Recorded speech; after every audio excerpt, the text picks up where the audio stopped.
So some of you may know that I have been traveling recently, and I was in Europe, and I was on stream recently and talking about how much I enjoyed my time in Europe. And so what did I like about Europe? I liked the fact that there were many fresh and simple foods. I didn't eat a lot of extravagant and crazy gourmet dishes that were at the pinnacle of haute cuisine. It's not like that. I just ate fruits and cheese and yogurt, but it was just that good, right? And another thing that I liked is abundant amount of walking, because in California, in Los Angeles, I don't get to do a lot of walking because especially I work from home, right? So if I don't, then I could go days without walking, and I could go days without walking outside other than to walk my dogs, right? So I like the copious amounts of walking. Also, I enjoyed looking at architecture. I'm not like a analyze. I don't analyze. I don't have the professional knowledge for these types of things, but I am a very big fan of good architecture, and so when we look at the strip malls that are very depressing looking, all in like stucco and ivory color, and then you go to Europe and then you see all these beautiful buildings. It's a very different perspective changer, right? And another thing that I like is the abundant amount of natural environments that have a lot of sitting spaces, a lot of picnic spaces and such. So these are things that I really liked about Europe, right? But now, what gives a lot of blues after people have a really nice vacation is the fact that they're not on vacation anymore, right? And the fact that they can't enjoy the things that they enjoyed on vacation anymore, right? So the bigger of a gap you have between like the special kind of a time versus your ordinary time, the more this kind of sucks. And this thing that provided so much happiness in the special context of time is now a big source for your suffering, because this became your new vantage point for comparison, right? So because you have experienced this, because you know your life could be like this life always looks like it lacks. And that is a horrible kind of a perspective to look at your life, right? You're defining your life by what it's not. And but it doesn't. But the point of this video that I want to say is, it's not really the vacation that makes it special, right? It's not really that location that makes it special. The nice thing is you learned some things about yourself that you like, and you can carry that over into your ordinary day to day. So how my wife and I are doing it now is, we liked fresh bread, we liked fresh yogurt, we liked a lot of fruit and cheese.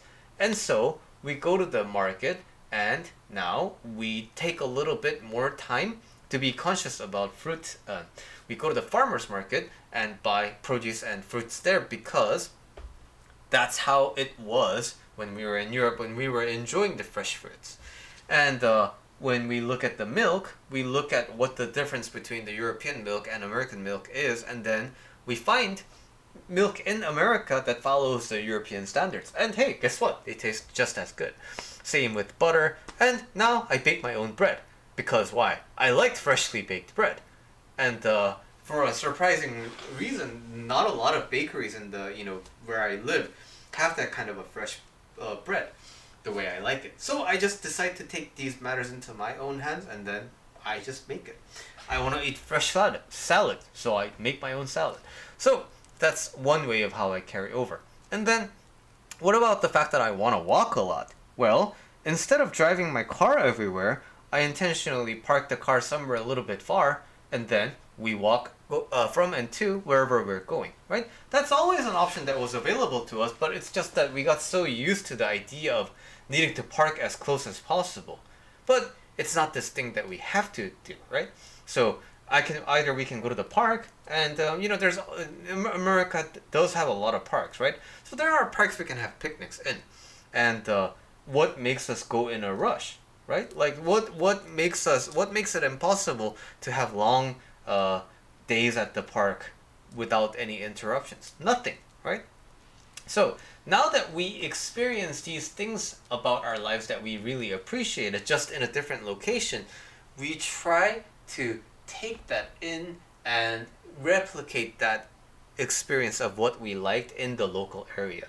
Because chances are, where you live is somebody else's travel destination.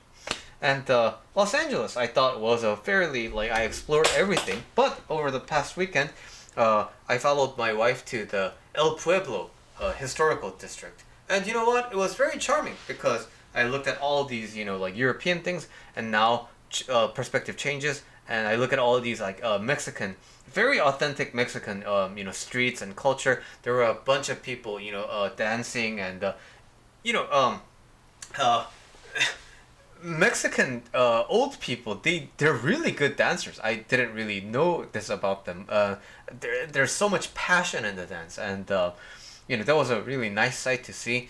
And the culturally and food wise and the buildings, everything was super cool to look at the El Pueblo district. And same with Chinatown and Little Tokyo. All these different neighborhoods have these little quirks that make it kind of good for tourists. So in whatever place you're visiting and in whatever place you're living in, I'm sure there is something like that to take advantage of. So even if you haven't taken a vacation in a while, remember what you enjoyed about those times where you were briefly out of the ordinary life, and there's nothing stopping you from enjoying those things in your ordinary day to day.